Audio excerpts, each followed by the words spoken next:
Hey, this is Marvelyn Brown with Inner Word Business Services, and today we're going to talk about links. Links are very important when it comes to blogging because links are the way that you get your content in as many places as possible. And so think about when you're posting on social media, the thing that you want when you're doing a post, when you're, making that social media post, you put the link in there, and then the link will pull in all the data, all your images and your text and all of that from your post. So your link is very important, and I want to show you how to set your links up in a way that will get you more bang for your buck when it comes to the search engines. So let's go ahead and take a look. So we're at the WordPress dashboard. We're going to scroll down. It's on this left-hand column or menu. We're going to go down to settings, and then we're going to go to permalinks. So WordPress calls links permalinks. So if you see that word, you know exactly what it means. So these are your permalink settings. And so what you want to do is you want to have the link format that's going to work best for your site. So I'm going to go through these really quickly, and then I'm going to take you over and show you one of my blog posts and show you some things that will also help you there as well. So the first format is, now the other thing, let me just kind of back up a little bit. So the other thing that I wanted to tell you about links is you have two parts to your link. You have your domain, which is unchangeable, of course, but this is your domain. That's going to be in every single post that, associates that post with your blog. And then you also have the slug, and the slug comes after your domain name. So in this particular case, this is the plain format, but what it does is it gives your post a generic format. So for example, each time you do a blog post, WordPress assigns a number to it. So you'll be able, if you want to find a particular blog post, and this probably wouldn't even apply until you have like a whole bunch of posts on your site, but when you want to try to find a particular post and you want to zero in on that post, then all you need to do is just put that number in. It's an ID number, and you put that number in with the ID, like ID 123, and then it'll go straight to your post, because that's how WordPress, I guess the machine language or whatever, identifies your post with a number. However, WordPress gives you the opportunity to change that, and that's where we're at right now. And you want to change that because when the search engines crawl your site or crawl your blog, this tells the search engine absolutely nothing about your post. So all the search engine sees is $P equals 123. But what if your post is about fishing and there's somebody out there on Google looking for information on fishing? You want them to be able to find your post, right? So this is not, for that reason, this is not a good format for you to use. Next, we have the day and the name. So this puts the date, and it also puts the name of your post, and that's the format. So you have your domain, you have the date that you posted or that you published the post, and then the name of the post. Okay, so that's the format. Now, unless you are doing a maybe a news site or something where the date would really be relevant. For example, if I'm out looking for news, if I'm out looking for what's going on today, I definitely want to see the date. I want to know that I'm looking at current information. But other than that, I really can't think of a time or a situation where you would want to actually have the date in there. And that's because when people see the date, for example, you're going to post today. If you make a post today, 10 years from now, someone, it's all going to be out there on the internet. However, someone's going to come across your post and say, well, shoot, this information is 10 years old. I want more up-to-date information. So you don't really want people, especially when you're writing about an evergreen topic. An evergreen just means that you're writing about a topic that is not date specific. So when you're writing about news, of course, you want the most recent news. So you want it to be date specific. But when you're writing about, I don't know, fishing, fishing is probably fishing. There may be some things that change about fishing over the years, but for the most part, people kind of fish in the same way. They may have a high-tech rod or some kind of gizmo that they put on the rod to get, more fish or whatever. But I mean, fishing is, you just kind of put the thing on the end and throw your line out there, and that's pretty much it. So that would be more evergreen. That would be something that wouldn't be date specific. Technology, on the other hand, might be more date specific. So, you don't want to be talking about floppy disks in the year 2020.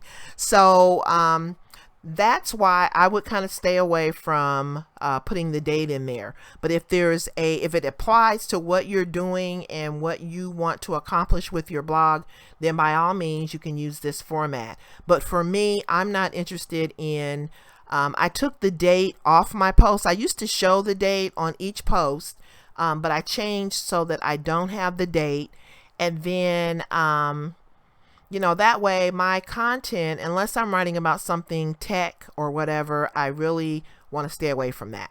So this next format uses the month and the name. It's the same thing, for the same reason I would not use a date. No date indicator whatsoever. The next one is the numeric format that I talked about earlier. In this first case, we had the numeric format, but it gave you the domain, and then it gave you the numeric number. In this case, it gives you the domain. It gives you the archive status, which means that this is an older post. Not a good idea. And then it also gives you the ID number. Again, not a good idea, because this format tells you absolutely nothing about the post. So then this is the post format that I use. This is the post name format. And the reason I use this format is because the only thing you see in the link is the name of my domain and the name of the post. And as I said before, this can be changed. Now, this custom structure it also gives you the same as the post name. So unless you want to do something really spiffy with that custom structure, and here are some things that you can kind of break out of that structure. You just don't want really long links. You don't want links that are irrelevant to what you're doing, and you don't want links that have the date. So let me just take you out to my one of my blog posts, and I'm going to show you what I mean. So in this case, here's one of my blog posts, and the title is "Work from Home Options Are More Important Than Ever." So, and then here is my link right here. And that drop down, just don't pay attention to that. But anyway, this is the link, right? So the link is, there again, the domain here. And then this is the slug. And so what I did was, you can actually hand type this entire slug and make it what you want it to be. So I took my keywords. I had work from home as my key phrase. And so I took that out of the title and I put it into the slug and then separated it with hyphens. So work from home, and then I also put important. That's part of the title as well. And so my slug is a little bit on the long side, but I did get my keywords in there, and that's the big thing. You want to keep it as short as possible. You want your keywords to be in there, not just some irrelevant information. And what ends up happening a lot of times is you'll be doing a post, and let me just go up to I'll go up to post and I'll do add new, and just kind of show you what I'm talking about. Because when you're doing a post, a lot of times you may change the title. You may, you know, decide that you want to work on the headline and really get that headline, you know, the way you want it, because a lot of people will read your headline when they won't read your content. So the headline is also what people see in the search engine results. So what ends up happening is when you create a headline, I'm just going to put a headline in here. The sky is blue. Okay, so this is my title for my post. The sky is blue, right? So then when I go down here and I look at my, and I have Yoast Seo. That's one of the tools that I will recommend to you. At the end of this, I kind of have some tools that I recommend. Yoast Seo is one of those. But what it does is it really gives you the opportunity to enhance your blog post. So this is what you're going to see. This is what people see when they are on the search engine. So if they're on Google or Bing or any of the other search engines, Yahoo, they're going to see something that looks like this. They're going to see your title, and it's going to be clickable, so that when they click on that, they're going to use that link that you created to get to your site. And that's how all of that works. So you want to be able to edit your snippet. This is your snippet right here. So it gives you the snippet that has your title. Now on here, let me just let's see, site title. Okay. And then there's also a separator. So with this, and let me just go back. I'm going to get rid of this so I can show you. So what Yoast Seo does is it puts in the title right here, and then it put the page, but for some reason that didn't take. So you can insert a variable right here, and you do that by, for example, if I want a separator, it gives me my separator, which is this little hyphen. And then next, I want the site title, which is in a word business services. So this is what people will see when they're doing a search. And if this comes up in a search engine result, this is what they'll see. Then the other thing they're going to see is the slug. Now the slug is blank because I haven't saved this title. So let me go ahead and save this draft. I'm just going to save it as a draft, and then once it's done saving, we'll go back down and take a look at it. But Yoast Seo really helps you to enhance your posts so that you do well on the search engines.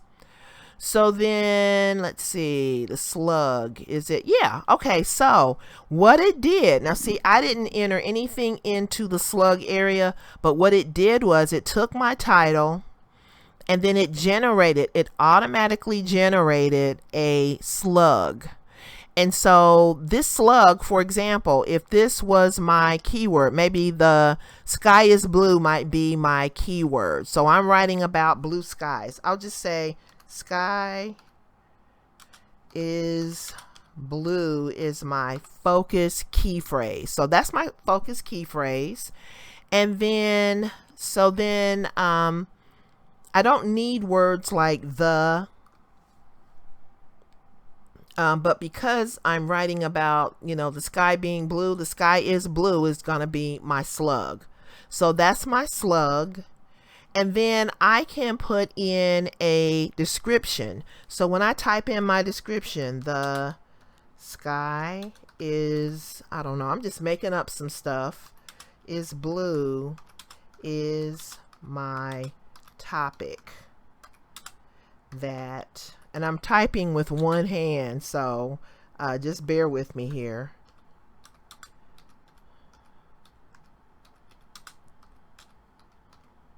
Okay, so this is my snippet. Now what this does is, once I have the right length for my title, once I have the right length for my description, these little bars are going to turn green. Now I don't have enough content here. Let me just go over to, I'm just going to use this content, this text really quick and add just so that you can see how this works. Okay, so now, oh wow, that's way too much. Okay, so let's see.